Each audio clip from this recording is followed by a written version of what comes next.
I'm here to see lots of fans and spread the good vibe. That's what we like to hear. It's been a fantastic Game of Thrones season 4. What a shocker! What a hoot! Exactly. What a hoot. Purple Wedding. What was it like filming that? Long, really long. We filmed it over 5 days in Croatia. It was boiling hot. I was okay because I was in my flowery stuff.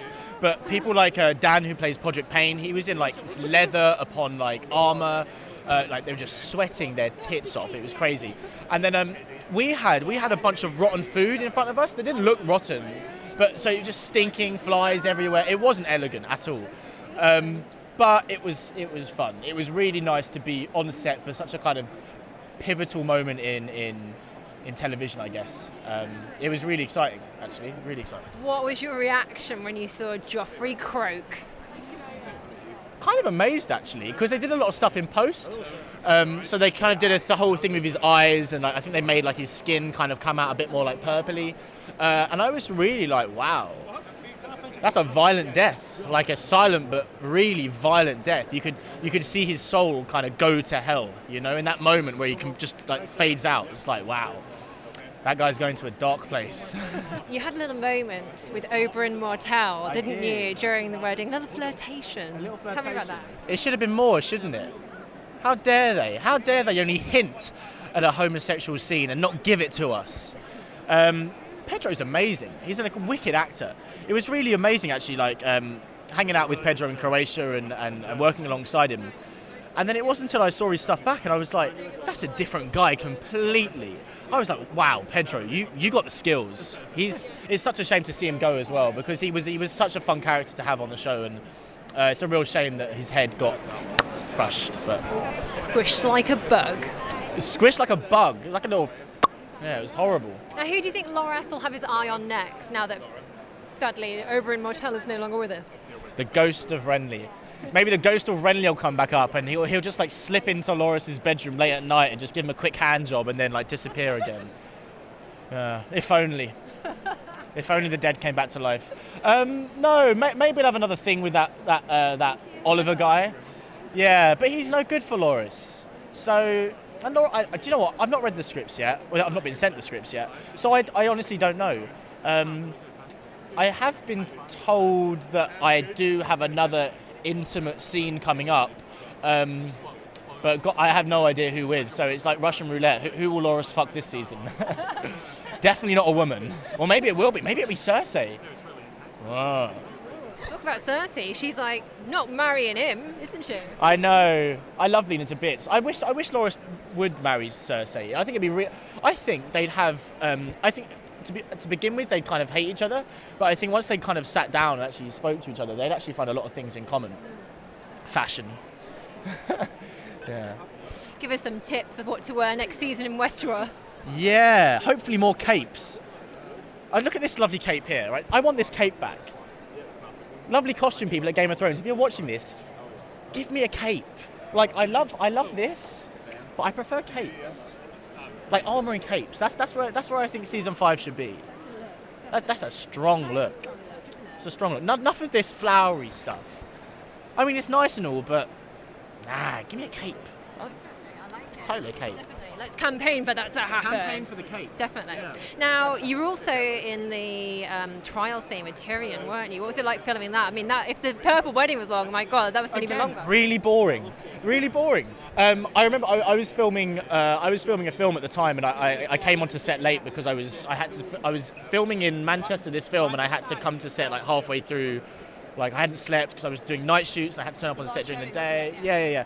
And I remember just being like sat there on this chair, and there was like loads of like weird like cloths up, so you couldn't even see everything that was going on because they shoot everything in like small little bits.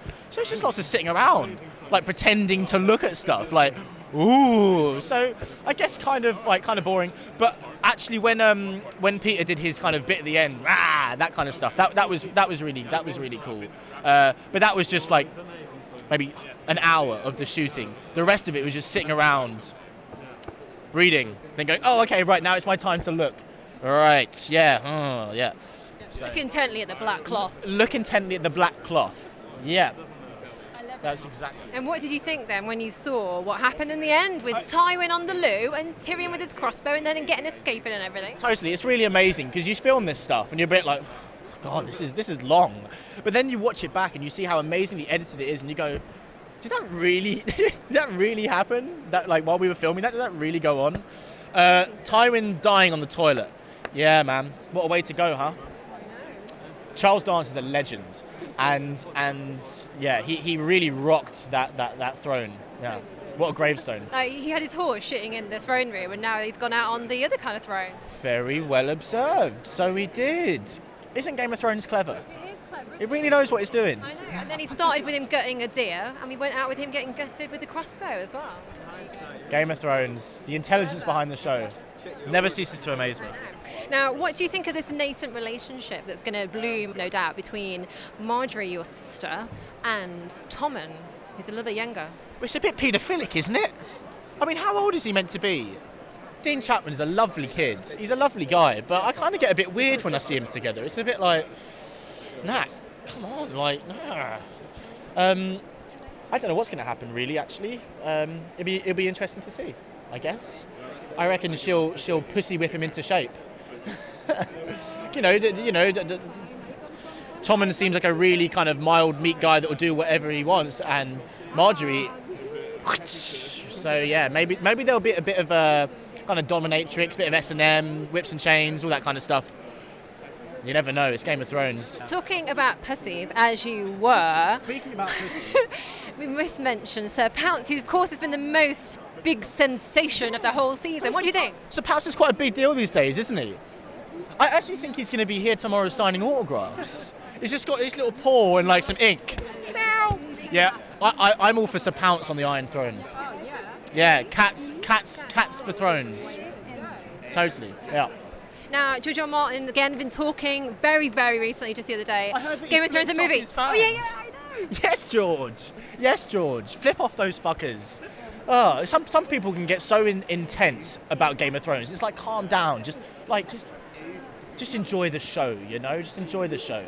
It was good to see him flipping off his fans.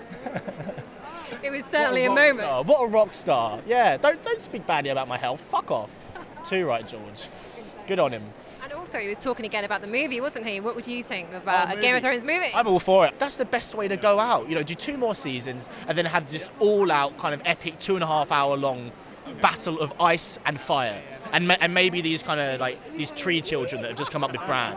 I think that's going to be. I don't know the ending, but I have a theory that it's going to be all this kind of elemental, esoteric kind of ending where it's like you've got ice, you've got fire, and then you've got like the earth. And personally, I want to see the earth prevail, and then I don't know. I think it's going to be really interesting in the ending. Yeah, I think it's really going to go there. So we'll see. Talking about season 4, what have been your favourite moments of that? Season 4, I love the bit where Bran touched the tree and he had the visions and he saw the dragon flying over.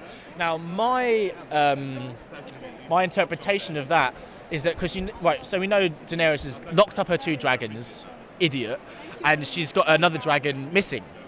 Right, my theory is, and this is Christian's theory as well, we speak about it in great length. Christian, right over here. Hodor, you know that one? Hodor, say hi. Sorry, he's engrossed in the fans. Isn't he good with his fans?